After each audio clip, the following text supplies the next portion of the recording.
Bismillahirrahmanirrahim. Assalamualaikum warahmatullahi wabarakatuh.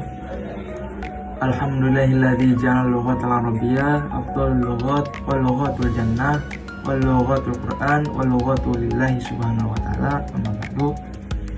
Sebelumnya perkenalkan, nama saya Ipan Muhammad Fadilah, NIM 2281020006. Saya dari PBA kelas 2C. Nah, di sini saya akan menjelaskan tentang pengertian vokoid. Vokoid adalah bunyi bahasa yang dihasilkan tanpa hambatan signifikan oleh alat pikir manusia. Dalam fonetik Arab, vokoid merujuk pada bunyi vokal seperti harokat fathah, kasroh, dan dhammah.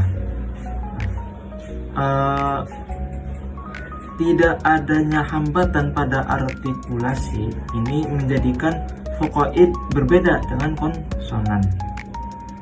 Adapun jenis-jenis dari vokoid tersendiri yaitu ada dua. Bahasa Arab modern MSA memiliki dua jenis vokal utama, yaitu vokal pendek dan vokal panjang. Nah, vokal-vokal ini dapat diwakili oleh taskil atau harokat dan huruf panjang yang dikenal sebagai huruf mad. Vokal pendek dan vokal panjang ini memiliki peran penting dalam membedakan makna kata. Yang pertama yaitu ada vokal pendek atau disebut harokat qasirah. Vokal pendek dalam bahasa Arab dipresentasikan melalui tiga harokat. Pertama itu fathah, representasi dari vokal A seperti huruf kaf dalam kata kataba yang berarti menulis. Yang kedua itu kasroh, representasi dari vokal I seperti huruf kaf dalam kata kitabun yang berarti buku. Dan yang terakhir itu dhammah, representasi dari vokal U seperti huruf sin dalam kata rasulun yang berarti utusan. Nah, vokal pendek ini memiliki huruf mandiri dalam tulisan, tetapi ditandai dengan harokat yang ditempatkan di atas atau di bawah tulisan. Jenis vokoid yang kedua yaitu ada vokal panjang atau harokat tawilah. Vokal panjang dalam bahasa Arab dikenal dengan sebutan huruf mad dan ditandai dengan adanya huruf vokal yang memanjangkan bunyi vokal. Nah, ada tiga vokal panjang utama. Pertama yaitu ada alif untuk vokal panjang A seperti dalam kata katibun yang berarti penulis. Dan yang kedua ada wawu untuk vokal panjang U seperti dalam kata sukun yang berarti pasar. Dan yang terakhir ada ya untuk vokal panjang I seperti dalam kata kitabi yang berarti buku saya. Nah, vokal panjang ini tidak hanya mempengaruhi durasi bunyi, tetapi juga mengubah makna kata tersebut. Sebagai contoh, kata ba, menulis, tanpa adanya vokal panjang, dan katibun dengan kaf berupa vokal panjang yang berarti penulis. Nah, terletak pada perbedaan panjang vokal fathah menjadi alif yang mengubah kelas kata dan maknanya. Selanjutnya yaitu fungsi vokoid dalam bahasa Arab.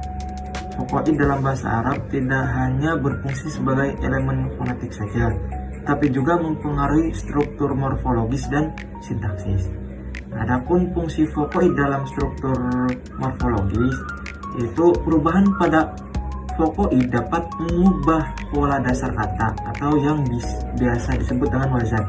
Seperti contoh, perubahan vokal antara pola atau wazan fa'ala, yang dimana fa'ala itu mabni fa'il yang berarti melakukan, dan fu'ila yang dimana mabni maf'ul yang berarti dilakukan, menunjukkan perubahan dari aktif ke pasif. Nah, selain itu fungsi vokoid yaitu dalam sintaksis juga memainkan peran penting dalam menentukan kasus gramatikal i'rab dalam kata benda atau kata kerja. Vokal pendek pada akhir kata menunjukkan perubahan dalam kasus nominatif, akusatif, atau genitif. Sebagai contoh, kitabun. Nah, kitabun dengan doma pada akhir kata menunjukkan nominatif. Kitaban dengan fathah pada akhir kata menunjukkan akusatif, dan kitabin dengan kasroh pada akhir kata menunjukkan genitif. Selain itu, vokoib juga memiliki peran dalam fonologi bahasa Arab. Dalam fonologi bahasa Arab, vokoib tidak hanya menentukan bunyi, tetapi juga menjadi komponen penting dalam pembentukan makna. Contohnya, perbedaan panjang vokal A dan A dalam bahasa Arab dapat sepenuhnya mengubah makna kata. Seperti contoh, malak berarti malaikat, sementara kata malakat yang berarti memiliki. Nah, perbedaan panjang vokal ini menciptakan perubahan makna signifikan dalam bahasa Arab. Selain itu, dalam bahasa Arab, vokal panjang seringkali digunakan dalam kata-kata penting, baik itu agama maupun budaya. Seperti dalam kata Allah. Nah, dalam kata Allah yang mengandung vokal panjang untuk memberikan penekanan lebih besar pada kata tersebut. Mungkin dicukupkan penjelasan vokoib dari saya. Kurang-kurangnya mohon maaf. Wallahul muwaffiq ila aqwamit thoriq. Wassalamualaikum warahmatullahi wabarakatuh.